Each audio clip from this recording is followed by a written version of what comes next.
Hi everyone, welcome to a new episode of Designers for Lunch. Today we have lunch with Francesco Pace, founder of Tellurico. He's an Italian designer living in the Netherlands, in Eindhoven. So it's a good match for us because actually we work in both the countries, as you all know. So I'm really happy to meet him today and to talk about his studio, his projects, and his life in the Netherlands. So Francesco, I think he's here. Hi. Ciao Francesco. Welcome to Designers for Lunch. Thank you for having me.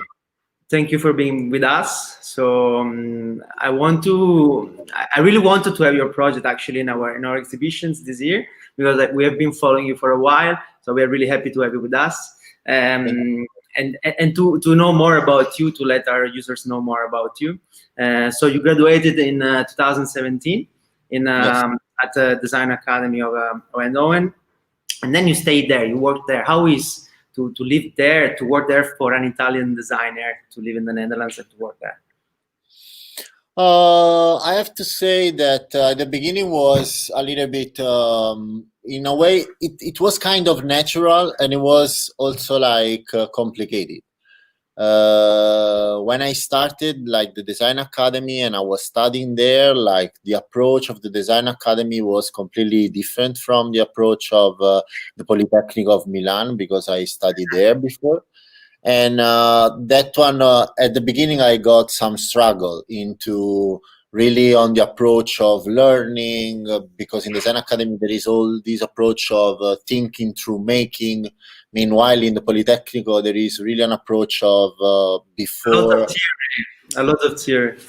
Yeah, Right? a lot of theory, but also a lot of like you design something, you plan which is your step that you have to follow, and you follow the step. And then if you have a problem, you come back and you try to understand which is the problem.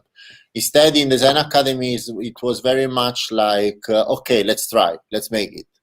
And that was kind of, at the beginning, I was like, how can I try if I don't plan it? And that was a little bit the struggle at the beginning. But then when you enter a little bit in the mood, and I try to combine the two perspective, like the one from the Milan design approach and Eindhoven design approach, then things start to flow. And the reality is that like now it's 4 years after the graduation, and I'm still here, and things start really to flow.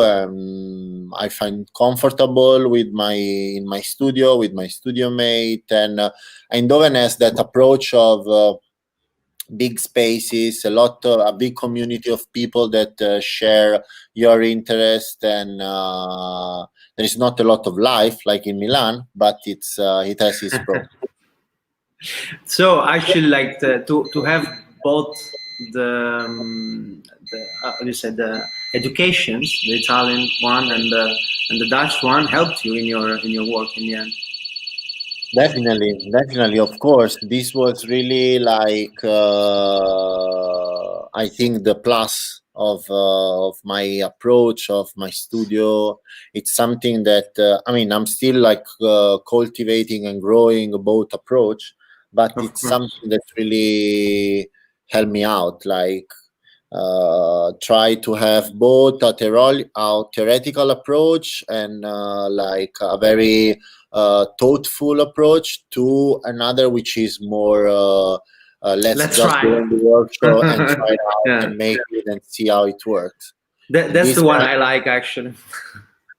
Yeah, I agree, but like when you then like if you are too much like polarized with one thing, then you risk in both cases to make not a mistake, but like if you do too much, then you will do too much, and 80% of the things you have done maybe are like a chair or like a vase, you know.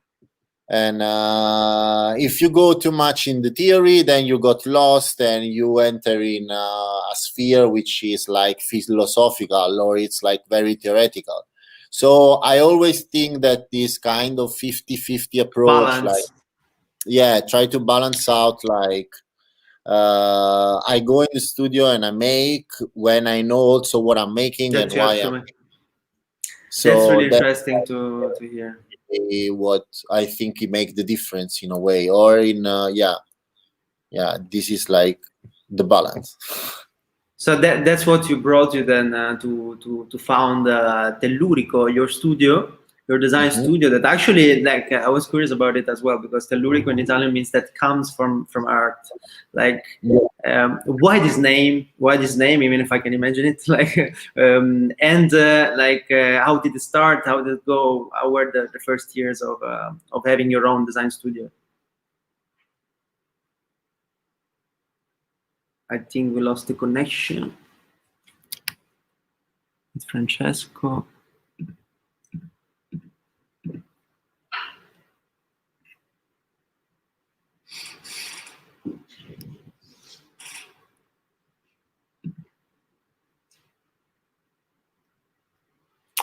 I think we lost the connection with Francesco. It's the first time it's happening, so I don't really know like how to manage it. But I asked to our director if he can try to have him back.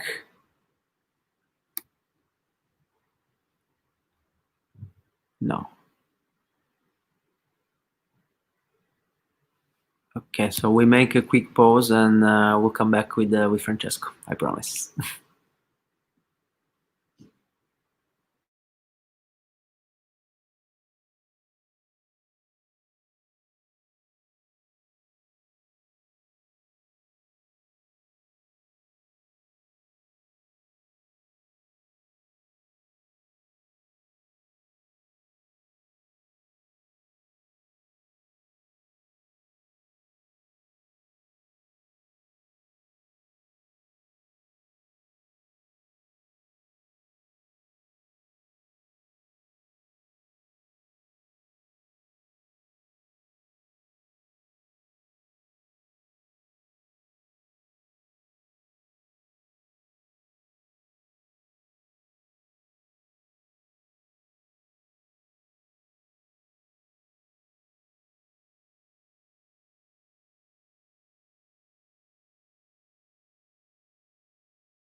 Okay, welcome back. What happened? But I don't know, was from my side or was from your side? I think from your side, but it's not a problem. Let's just take the discussion back from where we were before. Okay. So we were talking about your studio, about the name of your studio, like, and how were the first years like working with your own business. Yeah, that was like the most challenging things. I mean, like the name of Tellurico, it came kind of natural because when I graduated, already during my graduation, I was working on the project of Telluride. Because even if I present the first result of Telluride in 2018, I was already working and trying things out with this project. And in a way it was also like a project that I felt very connected. And also I'm coming from the south of Italy, from Pozzuoli, and this place it's a place that has the highest density of population on top of an active volcano. So I've been living on top of a volcano for all my life. Like I experience also earthquake. There are like a continuous situation and events that happen there because of the volcano. Also historically, geographically. You don't know it, Francesco, but I'm living. I mean, my hometown is at the feet of a volcano of Etna in Sicily. Yeah. So I experienced exactly the same thing. Maybe less than you because you're on top. But about earthquakes or volcanic sand, like I know what you're talking about. So it's really like part of my daily routine. Sometimes when I was expressing or explaining these things to some of my friends here, or like, colleagues, they were saying like the first question was always like, why are you living there? Why don't you just move away? So and that's a little bit the fun fact, no, that like I've been living all the time with this entity on top of myself, that at the end when I move out I just brought it with me. And it's a little bit the reason why like the name of Tellurico, which means like coming from the heart, and it refers to the earthquake of and the explosion of the volcano. What was your answer when they were asking, why did you live there? I'm curious about it. I invite them to come and understand why. Why? That's a good answer. I like it. Yeah. No, because like, yeah, I mean that's what a volcano does. It's like even a little bit in more like a scientific way, like it's very dangerous, and it's very like problematic for certain things, but it's also like very productive for cultivation. It protects like from bad weather. It's like it creates like kind of wall around the base, so it creates also like an environment which is very positive for life to grow, not only human life but also natural life, like biodiversity, for instance. So this is also why people don't move in a way. And so from there, how everything started, and continue with your studio. Yeah. From there, it's everything started. And these 3 years at the beginning, I mean, it's always, starting your own company, young designer, 3-4 years of company. It's complicated because there are like many also aspects that you never really evaluate before starting a company, which is already like normal bureaucracy, paying taxes, have income for paying your bills. I know what you're talking about. Yeah, and that's it's kind of it's the biggest struggle, because if it goes everything through the project, I know that I'm able to achieve certain results, also very high of what a project will be. But at the same time, then you have to find a market, you have to find people who trust in yourself, you have to build your own, in a way, portfolio and career, and show that you are also able to achieve what you just say you will achieve. And that was like struggling at the beginning, but things are working out. And it's also interesting how, like, based on your project and your attitude, you create your own client.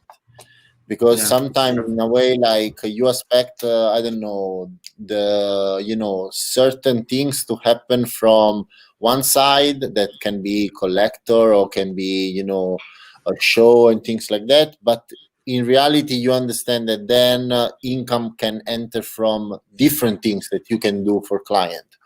And that's also very interesting on how you approach to a project and to a person, possible client. I think it's really important to be determined, like to follow your values, your ideas, and don't change your mind just because maybe at the beginning you don't get economical results. Because what you were saying before is true. Actually, if you study as a designer, you don't have any knowledge about taxes, about business plans, about all that stuff. So it's something that you have to experience yourself, like in your daily job, like. But to see successful stories, it's like yours. It's really important because I think right now we need designers that, from one side, have to be really innovative and create and work with new materials. From the other side, for themselves, we need designers who know to whom they're talking about, and they can also sell their products, because there is also obviously an artistic part of the business, but there is also a business part that is important to grow and take care of. And it's made by communication, by good photos in your case, like especially like by marketing, by investing. Like, so it's good to see that there are many designers in our community that are already grown like in this from this point of view. So I'm happy to hear what you say. Yeah, it's definitely very, very important to also create your own identity and try to really, at least from my side, I really am sometimes uh, even like super precise on which is an edge of a picture and why I have to publish that picture for this reason, for this other reason, because everything related to Tellurico, it's part of the identity of Tellurico. Of course. And it makes sense that it has to be respectful in the ethical that Tellurico is trying to have. That's that's definitely something. Totally agree.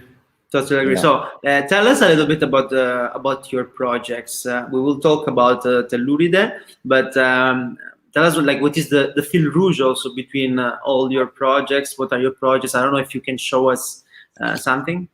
Yeah, if you want, I have like a small PDF which I prepare. Sure.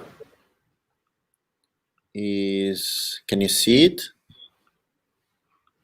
Not yet. Just Did tell me when you I can start. share your screen? Yeah, let me see. Maybe. Oh, wait. Because luckily we didn't done before.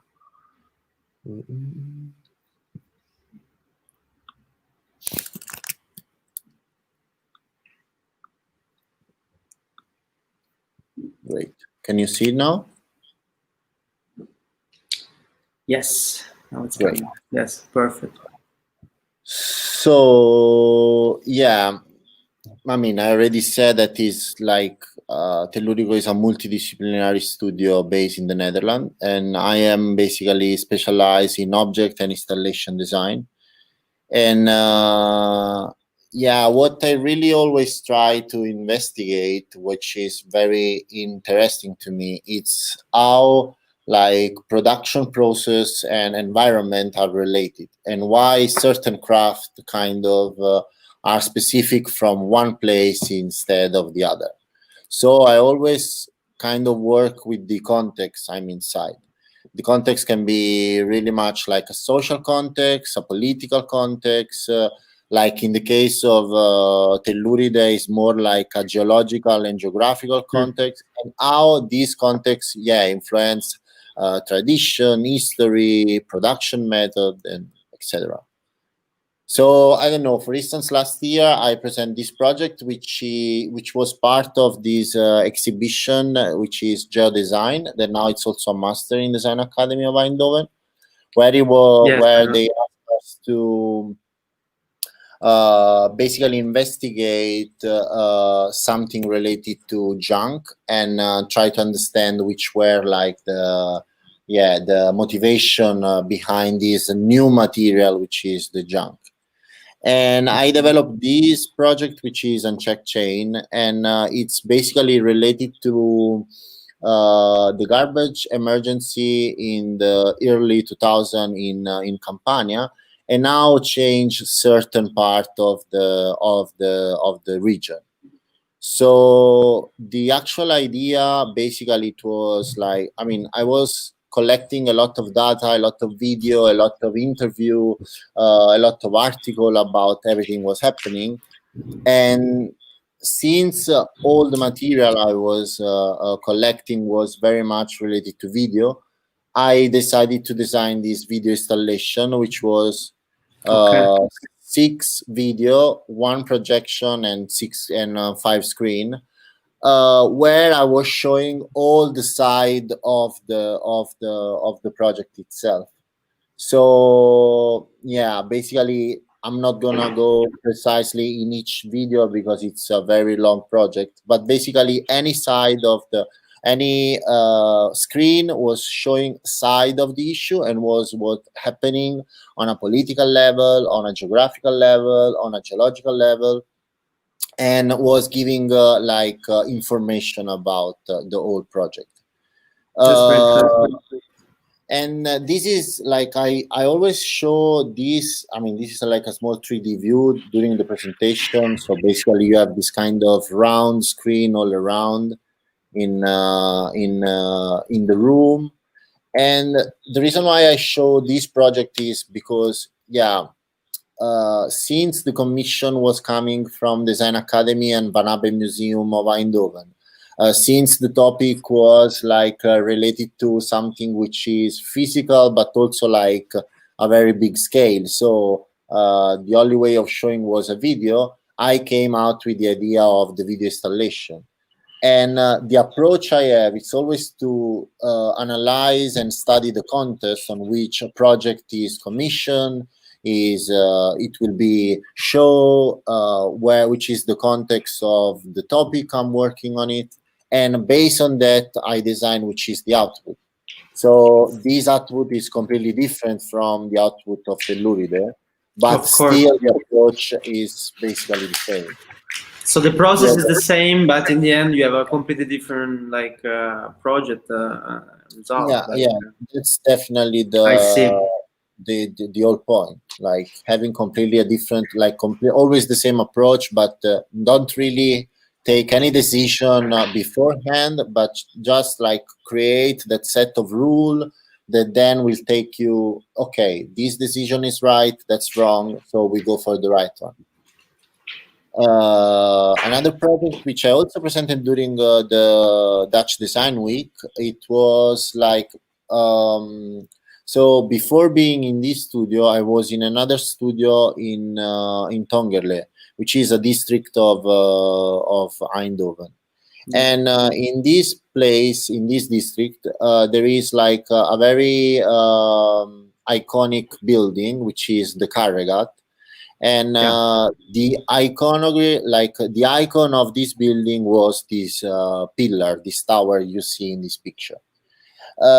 This was my studio for almost 2 years.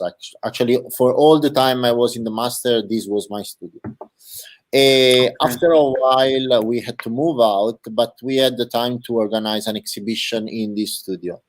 And together with another design duo, which is Studio La Cube, and the project they had with another, basically we were 3 of us working on this project. We collect a lot of material related to this building and the history and the architect, and there was a documentary about it. And basically we share this material with 10 designers, and we asked them to design something related to the pillar. This is what was this is some part of the material we share with the designer. There were also some paper related to journal, and we came out with this exhibition. That's pretty cool. Those are basically 9 interpretation of the tower for this designer. We call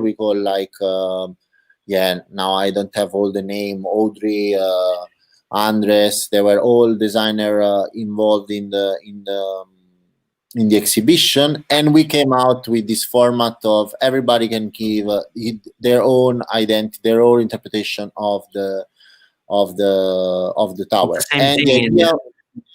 And the idea was also to have 9 projects, and the 10 project was the actual pillar inside the exhibition. So it's also part of the show. And this is some of the production process I apply for, then design. This was my interpretation of the pillar. So basically the pillar, it was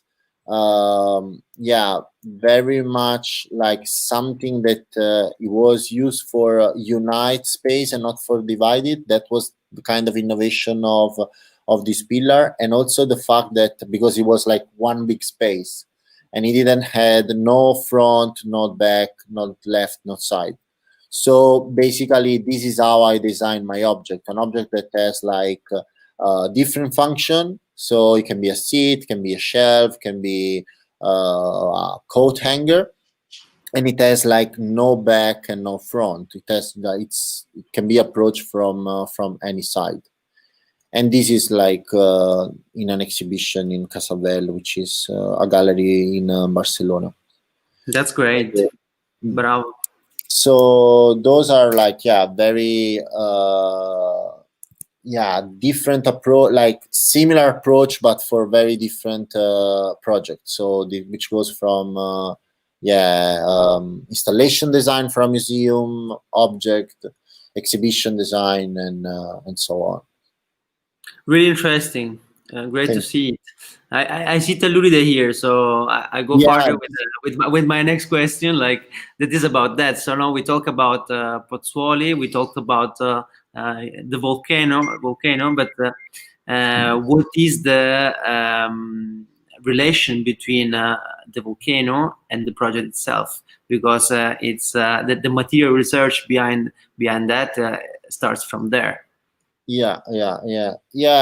Also here I was kind of analyzing the context in which I was working it, and this area called Flegrei Field, Campi Flegrei, is the area I was saying before. It's the highest populated area on top of a 24 active volcano.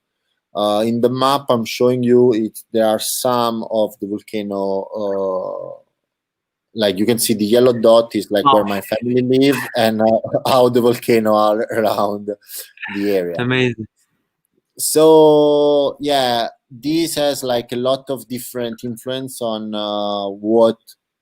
Like one of the most common is the bradysism. It's basically a movement of the crust of the earth up and down. So the shape changed, right?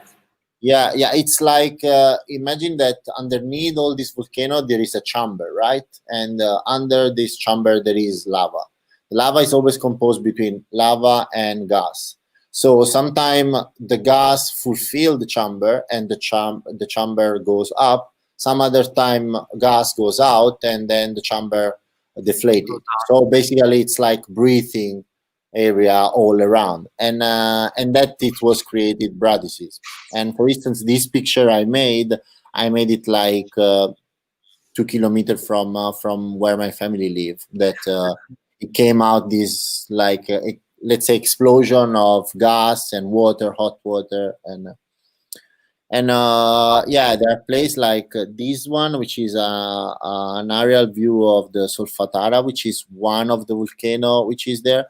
And it also show like the border, right? As soon that you have like the gas, you have all this kind of desertification. But when the gas stop, you have a super vivid biodiversity.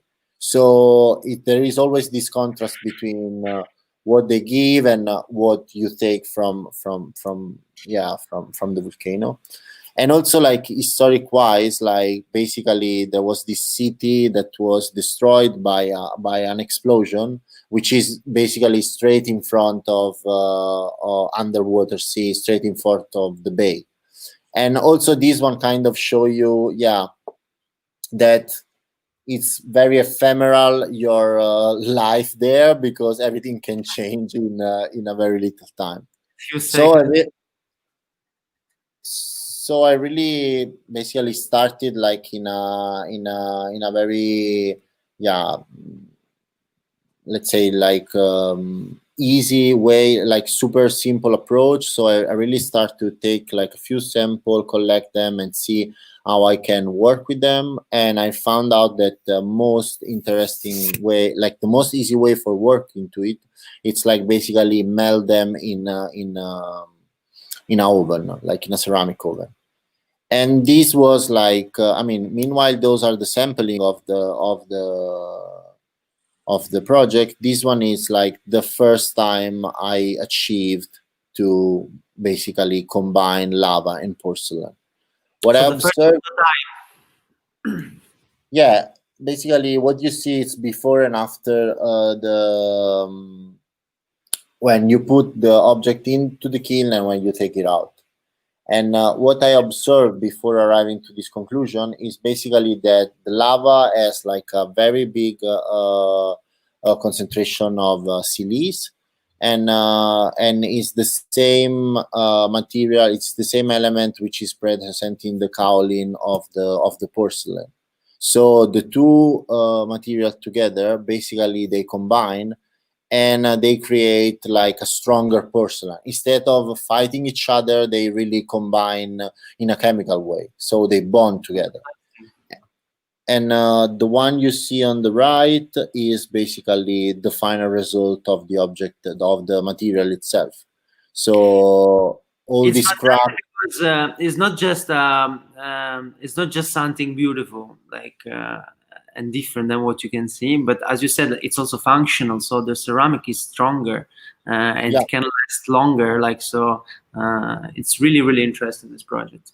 Yeah, also because it happened that like when you thickling the porcelain, you really hear a very strong vitrification. It's almost sound like metal when you tickling the porcelain, and that's also very interesting. And this is the final object that I create. So it's and sometime when I talk with client or with galleries, and they say to me like, that's cracked, I don't know if the client want, and this and that. Then sometime like at the beginning was a little bit complicated, but then when they get the whole point, they really understand that the porcelain is stronger, and it's not like, because it's a big object, and yeah, it's not delicate in a way.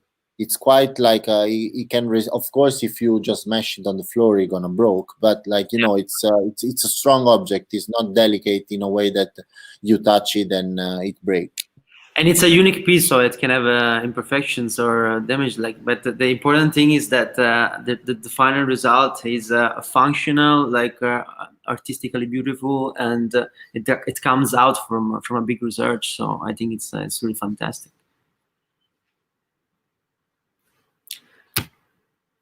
We lost Francesco again.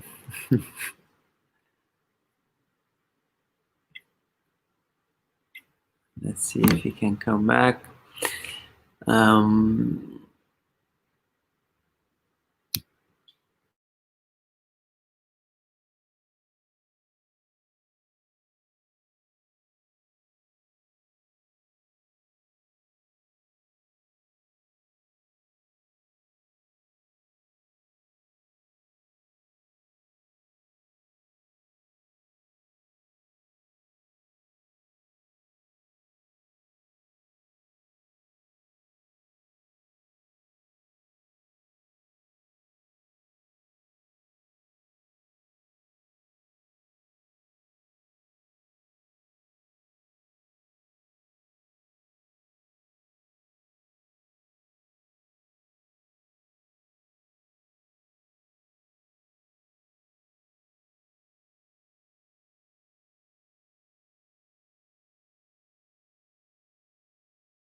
Passato di nuovo? Sì. Sì, sì, però non è un problema, insomma, l'importante è che sei tornato e che riusciamo a concluderla perché stavo dicendo che il progetto è veramente interessante. E adesso vorrei, in realtà mancava l'ultima domanda che avevo preparato, che legava un po' il tuo progetto al fatto che comunque lo hai inserito all'interno della nostra mostra Materialize, quindi volevo chiederti cosa ti sembra, anche visto che hai fatto una mostra fisica meravigliosa alla Dutch Design Week. Come sembra questa Dutch Design Week quest'anno? Totalmente digitale. E se ti piace il modo in cui abbiamo cercato di rappresentarla noi online. Ma sicuramente il lavoro che state facendo voi è un lavoro fantastico.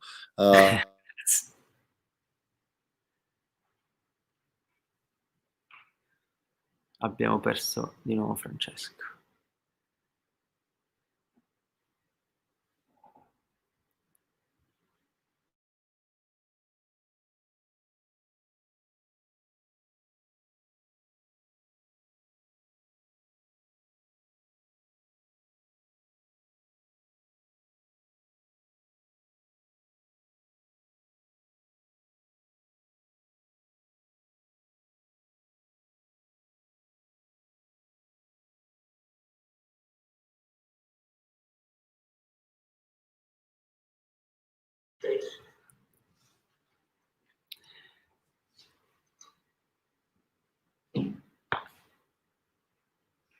Let's see.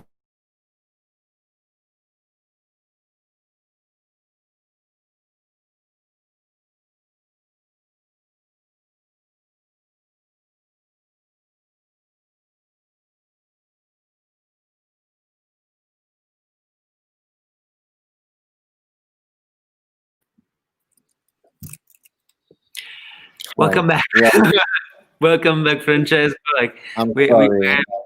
no problem. Like I saw there are some technical issues from the Netherlands, but we can finish our interview with my last question. That it's about this year's Dutch Design Week.